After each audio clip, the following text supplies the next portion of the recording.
How could have this person born in Ulm, Germany, to a modest family rise to become a superstar who is a scientist? Einstein learned these 5 tips of which I will share with you now. Lesson 1.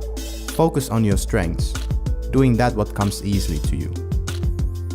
Einstein said once in a dinner party when asked, "Why are you specialized in physics instead of medicine or law?" Einstein replies, "I've had less talents in those subjects. Why shouldn't I at least try my luck with physics?" You see, that Einstein's brain was different than yours or mine. That difference allowed him to visualize, see the things, even complex ones, really clearly in his head. He could even visualize math and equations as well. This in turn was an excellent, special tool to have if you were to be a physicist, which made Einstein's thinking so special. Einstein realized the power of doing what comes easily to him, and he became the #1 physicist on the planet. That was greatly why Einstein is Einstein. Lesson 2. Obsessive focus. One day Einstein's student named Tanner came to visit him and find Einstein in his study going through some papers. He was writing with his right hand and holding his son Edward in his left. His other son Hans was playing on the floor with toy bricks and was trying to get Einstein's attention. "Wait a minute, I'm nearly finished," said Einstein, as he handed Edward to Tanner and kept scrabbling his equations. This is just one of the proofs of Einstein's ability to focus, and this is how other people viewed him. But Einstein himself saw it differently, sometimes even negatively, because he had his fair share of women and ultimately married his cousin Elsa, and he demanded that Elsa wouldn't speak to him when he would be in a workflow, and offer him 3 meals every single day, which was quite peculiar. But it was a small price to pay to change the world. As the old saying goes, he who chases 2 rabbits catches neither. Lesson 3. Perseverance. Have you ever had a math or physics problem so hard that no matter what, you couldn't solve it that day? You gave your best shot, and the only thing left to do is to sleep over. The next day you decided to attack again, maybe even from a slightly different angle, and you're able to solve it. If you've experienced anything like this, you know the feeling that comes afterwards. I sure do. The feeling of accomplishment like no other. There's no greater joy. When Einstein hit a roadblock, he would pick up his violin. He was quite good at playing, and he started improvising. During his playing, while mildly still thinking about the problem and equations in his head, visualizing them, and suddenly he stopped. He would say, "I got it." So the music wasn't mere diversion for him, but a tool he could use.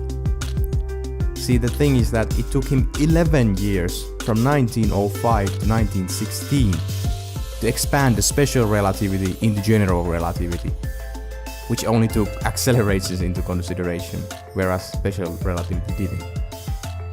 Simply, general relativity takes the special relativity into real world, and it took him 11 years to do it. Einstein once said, "I'm not a smart man. It's just that I stay with the problems longer." Lesson 4. Never-ending curiosity. When Einstein was really young, his father worked in electric component shop. One day he came home with a present for his son, a compass.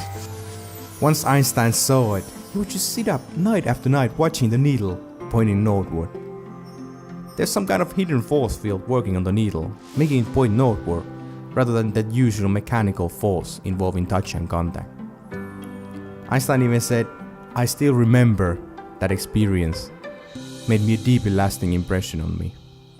And I realized something deeply hidden had to be behind things. Most people don't even question the things they do in their daily lives. Einstein said once, "I have no special talent, I'm only passionately curious." Lastly, lesson 5, mistakes. So back in 1916, after creating general relativity, Einstein published that groundbreaking paper. it made one really crazy prediction, one that Einstein himself couldn't even believe, and nobody in that time believed as well. It was so unbelievable that Einstein himself actually added one extra factor into his equations in order to cancel that effect, which later he regretted. This prediction that the equations did said that the universe is not a static, but expanding, and expanding with a fast speed. When the scientists finally realized that this is the case, maybe after 10 years, Einstein removed that extra added factor from his equations and called it the biggest mistake of his lifetime. See, when you do something, you gotta be willing to fail. And Einstein said afterwards, when he did this, that the person who never made mistakes has never tried anything new. And to add this, the biggest mistake that he did actually is in a good use today. It's called cosmological constant, and it turns out that it partly explains the behavior of dark energy. So are they mistakes after all?